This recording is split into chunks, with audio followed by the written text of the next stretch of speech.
Java is an object-oriented language. Object-oriented means that you program by thinking about and describing the things, or objects, that your program will model, that is, the data, instead of thinking in a process-oriented way. Java programs consist of a collection of classes, or blueprints, from which we create objects. The class describes the characteristics, called attributes, and behaviors, called methods, of the object. Generally, attributes correspond to nouns or adjectives that give more information about the object: location, size, color, amount, etc. Attributes are like variables associated with the object. Methods correspond to verbs, things the object knows how to do. Examples might be moving, or setting the color, or creating a string describing the object. Just having a blueprint doesn't give you a building. You have to create the building. And you can make multiple buildings from the same blueprint. It's the same with objects. You don't have an object until you make a new one. Here we see that we are creating two objects, P1 and P2, which are of the class point. The class point has attributes x and y, the location of the point. Note that P1 and P2 will have different values for these. In the same way, if you built two different buildings from the same blueprint, you might paint one blue and the other brown. To illustrate, we'll create a small class for bank accounts.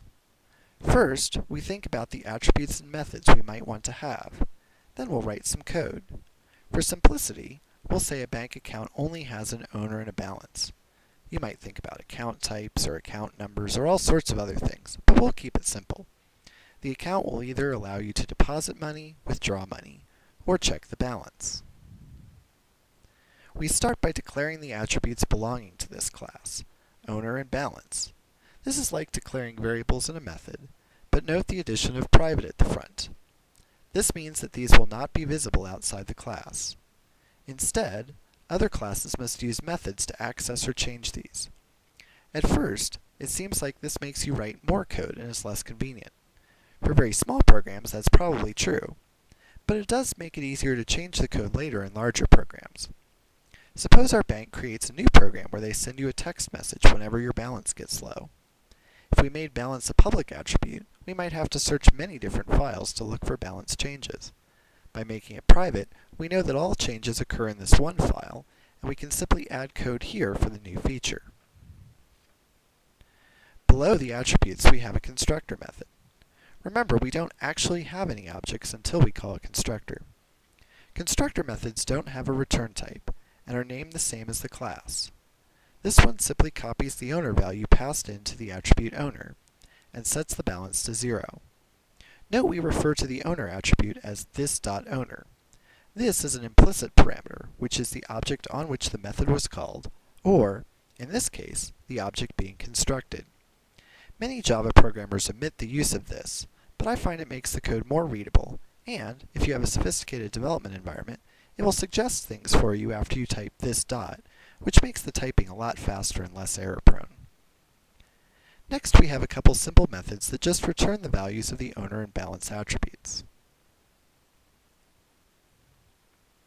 After this, we have methods to deposit or withdraw money.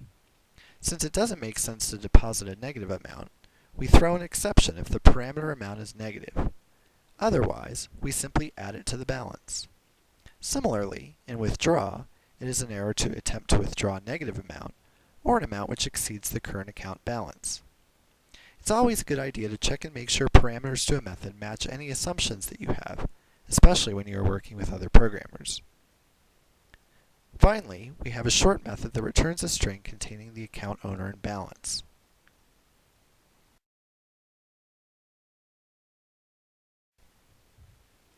Now let's look at a main program that uses this class. In Demo Bank Account, we create two bank account variables, Account 1 and Account 2. At this point, there aren't any bank accounts yet. We have to call new for that. We call the constructor to create an account for Martin Carlisle, then deposit $50. Next, we construct an account for Mickey Mouse and add $100,000. He is a bit richer after all. Next, we make withdrawals from each account and print the results of calling toString on each account.